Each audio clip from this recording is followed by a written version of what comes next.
Bonjour Philippe. Bonjour. On est où alors? Nous sommes à la propriété du manoir de Ban. On est arrivé à Chaplin's World.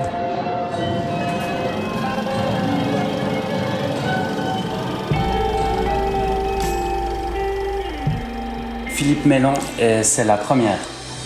Vous saviez pas que quelques années plus tard, vous seriez dans ce même salon en tant que patron de Chaplin's World? Charlie Chaplin, c'était mon enfance et tout.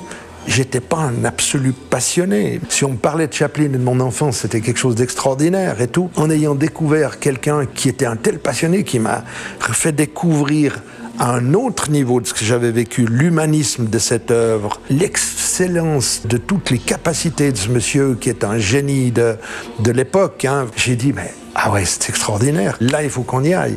Qu'est-ce qui a été difficile dans cette aventure de créer ce lieu? Les 16 ans qu'on a passés ici, les remises en cause qu'on a eues ici nous a permis d'améliorer le projet. Et je pense que si on ne l'avait pas eu, notre premier jet, notre premier projet n'aurait pas été de la qualité de ce qu'on a aujourd'hui. Et dans l'aventure de la vie et du développement de sa personnalité, de son entreprise, il faut parfois se dire, OK, j'ai une idée et essayer d'aller jusqu'au bout. Et finalement, parfois, c'est ça qui vous fait réussir. Qu'est-ce que ça apporte à un leader de faire les choses concrètement?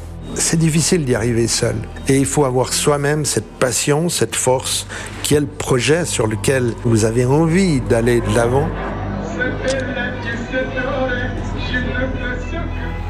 Je crois que c'est une grande valeur d'avoir la connaissance de ce que représente le travail fondamental des exécutants. Ça permet d'être beaucoup plus proche des gens avec lesquels vous travaillez, de les comprendre.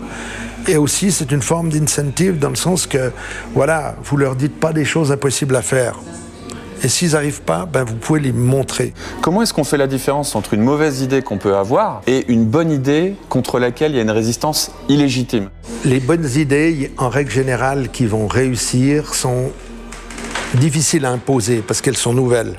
Pour les jeunes aussi aujourd'hui, il faut, bien sûr, on doit suivre une ligne de vie, d'éducation, de travail, de formation. Mais après, son fort intérieur vous permet de développer des choses et d'aller chercher de la nouveauté et puis de vous éclater dans des choses.